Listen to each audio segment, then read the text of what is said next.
Hello.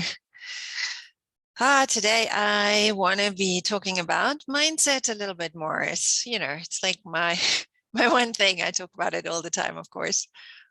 Seeing that I work with people towards changing their mindsets. So, if you don't know me, my name's Stephanie Scoopin. I work with professional people in healthcare and in veterinary medicine and also in alternative medicine who are frustrated, overwhelmed, and anxious because of the demands that their work places on them. And we all know that there are many. So through one-on-one facilitation sessions and through workshops and talks, I help people like you feel more confident, more relaxed, and more peaceful at work, and also have more energy after work to have a fulfilling life with their families. So like today, working with mindset, I think one of those big things like we have is that thought that we should be able or should have been able to handle situations better. And so we often underestimate, how much our mindset does influence our life. So when we are working with mindset to improve our lives, it takes that takes care of those thoughts that we should be better. And also what it does in the long term, it helps you empathize with others when they get frustrated, and that makes your life so much easier. So of course, mindset colors our experience, right? I'm sure you know, and you have situations in your life where your mind has colored your situation. Like, so for example, thinking about your husband remembers your birthday and brings you a huge bunch of roses, makes you breakfast before you go off to work. And so the day from then on is just going to be more joyful than he forgets to call because he's on a business trip, and he went on the business trip because he forgot that it was your birthday that week in the first place, right? That's going to be not such a nice day. So most of us have strategies to improve our mindset when it goes black and blue.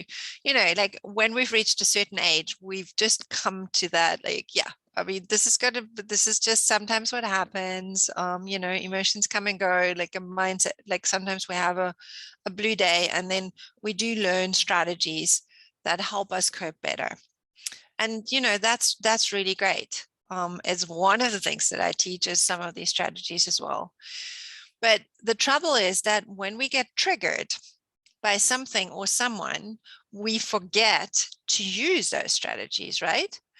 The truth is that the emotions that are being triggered are so powerful that in that moment, we have no way of remembering any saner strategies. And we have no way to choose a pain-free approach. Those emotions just take over. And so because we are stuck in these emotions and we can't see a way out, what we do is we blame. We either blame the others, the people who caused the situation, or we direct the blame inwards. And some of us are so good at blaming, we do both, So I should have been able to deal with this better, and I always do this.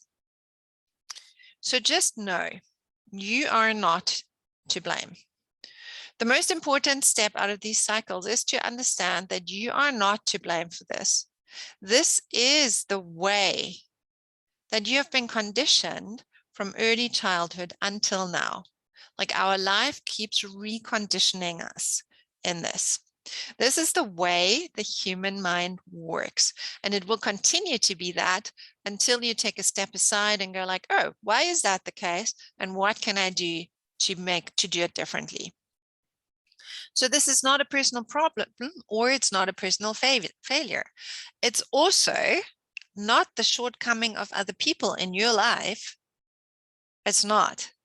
The problem is that you have been conditioned to believe that other people are responsible for your state of mind, or that they even can be responsible for your state of mind. Right? Do you recognize that thought? Do you believe that to be true? I'm sure you do. So here's how the conditioning happens. Have you ever watched a mother or a dad go, eat your food for mommy, put your jacket on for mommy? These requests and many requests similar to these, we use to handle our kids with the best and most loving intention. And in that, we teach them that if they are good and do what they say, they will make us happy. And what a strange and wonderful power that is. Being able to make your parents happy, even at that little age.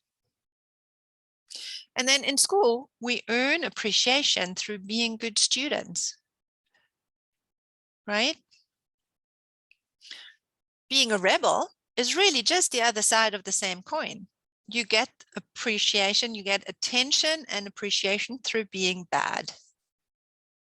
And so we carry that fundamental belief of, we can make people happy, we can make people unhappy, people can therefore make us happy or unhappy.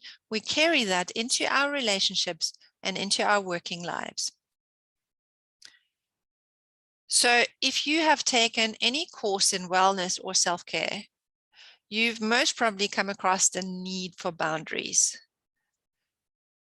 So we need boundaries when the suffering and dissatisfaction of our lives that we live to gain appreciation and love becomes too much. Right? I'm sure you heard that. I always do things for everybody. Right? So I will say yes to everybody before I say yes to myself. And so then we start putting up boundaries against the other. We'll say more no. So these boundaries are great because they will give you a breathing space. They will allow you to begin to say no. You learn that a no to someone else can be a yes to yourself, to your own needs. What those boundaries don't do is address the underlying issue. The belief that you can make others happy or unhappy, and that you're dependent on others for your happiness. And so that belief that you are responsible for other states of mind, and they are responsible for yours. Similar to this putting up boundaries is letting off steam, venting, talking about what you're going through, what you're feeling, allows you to let off steam before you explode or implode, whatever it is for you. So that's a safety valve that keeps us from exploding in the face of our clients and exploding in the face of our family members. And it keeps us from actually causing physical damage or emotional irreparable damage. And so I love that people have safe places to vent their steam. And I love if that works for you for as long as it does. So venting your anger, frustration, and sadness can be life-saving. It really works like a relief valve on a pressure cooker, right? But if you want the pot to stop boiling, you will need to turn down the heat or remove the pot from the flame. And that same way goes for your frustration or your depression or your anxiety. To keep from creating that steam, that intense emotional state that is so hard to deal with, you will have to go to the root causes. Right? And those are in your mind.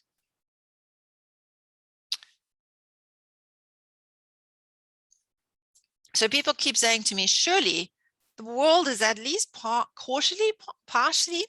surely the world is at least partially causing how I feel. And I know that is what it looks like. And I used to live that life too. So remember, but let's look at this, right? So remember the birthday situation we started this talk with. Imagine going into work and meeting an irate client. Imagine yourself with that same client after disappointed and angry at your being disappointed and angry with your husband in the morning because you forgot your birthday, or meeting that same client, being happy and feeling loved. So can you see how you'll most probably feel different about that client? You have a different emotional capacity to deal with that client if you're happy and feeling loved.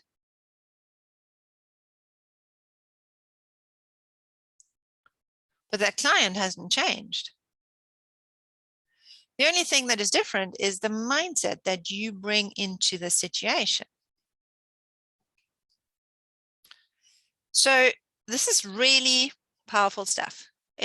It's really powerful stuff because it means that you are never at the mercy of a situation.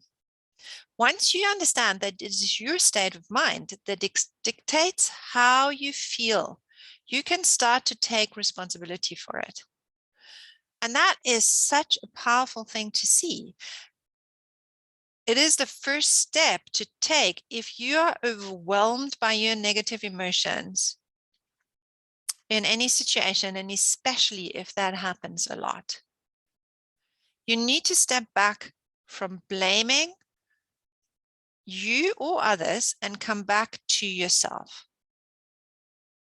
Right? Like, honestly, don't blame yourself either, because that is a trap we easily fall into. Even if we start to know these things, we easily will go back to, oh, I should have remembered. Oh, I should have done better. It's the same thing. Know instead that you are conditioned and take a step to the side from your emotion, maybe from the situation as well, and take a deep breath. Getting in that moment, getting into your body, taking a deep breath, maybe even excusing yourself from that situation just for the moment. You can just say, I'll be right back. I just need to quickly do something, and just step out. Take a deep breath, bring your attention in your body, ground yourself. That will start to shift things. And so how then do you change the conditioning? I'm really glad you came all the way to here, and I'm glad you do want to know, because this is where you begin to enjoy your life so much more, because you have more energy. This is where you'll have more patience. You honestly even have more time. And you will develop the ability to support you without needing to push others away and without needing the support from others. And of course, there are many paths out there to do this, like therapy would be one. There are a ton of courses out there, shadow work, inner child work, meditation, a spiritual journey, or both of those together. Obviously, that's more powerful. The process I use to support my clients is the work of Byron Katie. It's also called inquiry-based stress release. And in my experience, it is a combination of shadow work and spiritual work. So it's very, very powerful. It's a process that allows you to see yourself more clearly. It helps you to undo your personal triggers. And when those triggers have lost their power over you, you'll be less flooded with emotion. And as a result, of course, you'll be clearer and kinder and more confident in your actions. You have so much more energy to deal with life. So if you want to learn this process, I'm offering a free talk at regular intervals. The next one, the date for the next one will be with this talk. And this is a free workshop that I gave at the Veterinary Medical Association Convention this year. So please feel free and sign up for it. If you can't do the time of the workshop, sign up for it anyway, and I will send you the recording, and that will allow you to go through the process with the situation from your life. And it'll start already helping you undo that situation. Of course, please feel free to reach out and talk to me about any of your situations. I'm always loving to help people reframe their thinking and start working to change their mindset. Because honestly, I think we don't just do it for ourselves, although we do it for ourselves first, but it will have an influence on everyone we live with and everyone we come in contact with throughout our days. It'll have an influence on your patients, on your clients, on your coworkers, and on your families.